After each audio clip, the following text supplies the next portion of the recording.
नमस्कार दोस्तों, कपिल देव मजाकिया न्यूज़ चैनल आपका स्वागत करता है।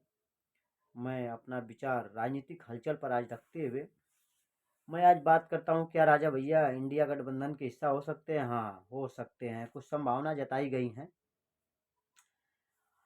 जयंत चौधरी से पूछा गया तो उन्होंने कुछ न बोलते हुए कुछ संकेत दिया, संभावना दिया। अखिलेश राहुल के साथ आने पर बधाई दी। तो बधाई देना राजनीतिक में बहुत बड़ी बात हो जाती है।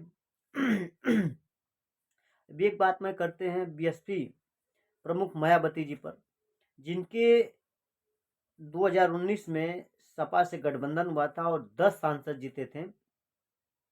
उस समय सपा के 5 ही सांसद जीते थे। तो सोचने की बात है, जिस पार्टी के 10 सांसद जीते हों उसके बाद चुनाव हुआ हो विधानसभा में, लोकसभा के बाद विधानसभा हुआ, एक सीट निकली थी, तो कहीं न कहीं वोट का जनाधार बिखरा। या तो फिर इनका वोट नहीं था, सपा का वोट था इनके पक्ष में, और सपा के बांटते गठबंधन तोड़कर जो है आरोप अखिलेश जी पर लगाई।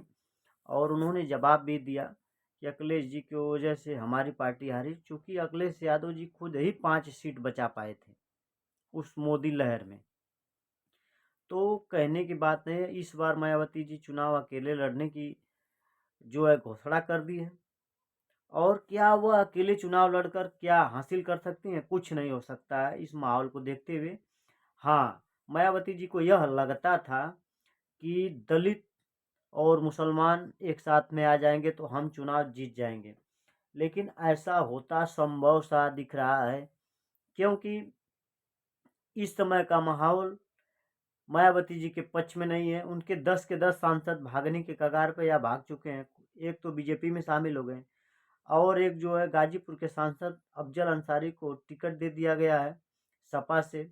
उनको अखिलेश जी ने टिकट देकर जो है गाजीपुर के चुनाव में उतार दिया है।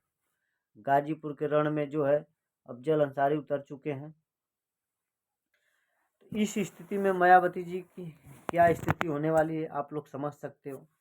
और जो है दूरी बनाते हुए सभी लोग दूरी कहीं न कहीं मायावती जी से सांसद, विधायक, उनके नेता, उनके लोग दूरी बनाते जा रहे हैं। टेंशन उनका बढ़ते जा रहा है। मान लो कि सपा के करीब चंद्रशेखर आज़ाद भी हैं, जो अखिलेश के करीबी होते जा रहे हैं, करीब होते जा रहे हैं।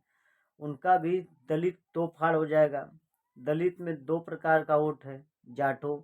मायावती खुद उस बिरादरी से भी हैं। लेकिन चंद्रशेखर और अवधेश प्रसाद को फैजाबाद से उतार कर अखिलेश जी ने एक दलितों में प्रेरणा दिया है। पीडीए का नारा लेकर चल रहे हैं। तो इस स्थिति में देखते हुए क्या पीडीए का नारा लेकर चलना और सपा और कांग्रेस गठबंधन होना, अखिलेश और राहुल गांधी का रोड शो होना उत्साहवर्धक है, और गजब की भीड़ हुई थी। और मायावती जी इस तरह चुनाव का समय है, शांत बैठी हैं, न कहीं जनसभा हो रहा है न कुछ हो रहा है। आकाश आनंद मेहनत कर रहे हैं बसपा संगठन को मजबूत करने के लिए, और 6 सालों से मायावती जी जो है कुछ कर नहीं रही हैं। और बीजेपी का बी टीम होने का उन पर आरोप भी लगते जा रहा है। कांग्रेस और सपा ने ऐसा कहा, लोकसभा चुनाव हुआ था जो चुनाव नहीं लड़ती हैं और वहाँ पे लड़ा दी थी, क्या है आजमगढ़ में, तो इस पर आरोप लगे थे। तो देखते हुए स्थिति ऐसी बनती जा रही है, क्या मायावती जी पार्टी को चलाना नहीं चाहते हैं क्या? इस तरह मायावती जी धीरे धीरे धीरे धीरे हटती जा रही हैं, और मुसलमान उनसे अब हट चुके हैं। कहीं न कहीं सपा और कांग्रेस में आके शिफ्ट हो गए हैं। और जो है विपक्ष की राजनीति में सपा मजबूत पार्टी उत्तर प्रदेश में इस समय है, और कांग्रेस से आने के बाद और मजबूती आई है। धीरे धीरे सभी लोग जो अखिलेश के करीबी जा रहे हैं, जो बीजेपी को नहीं चाहते हैं।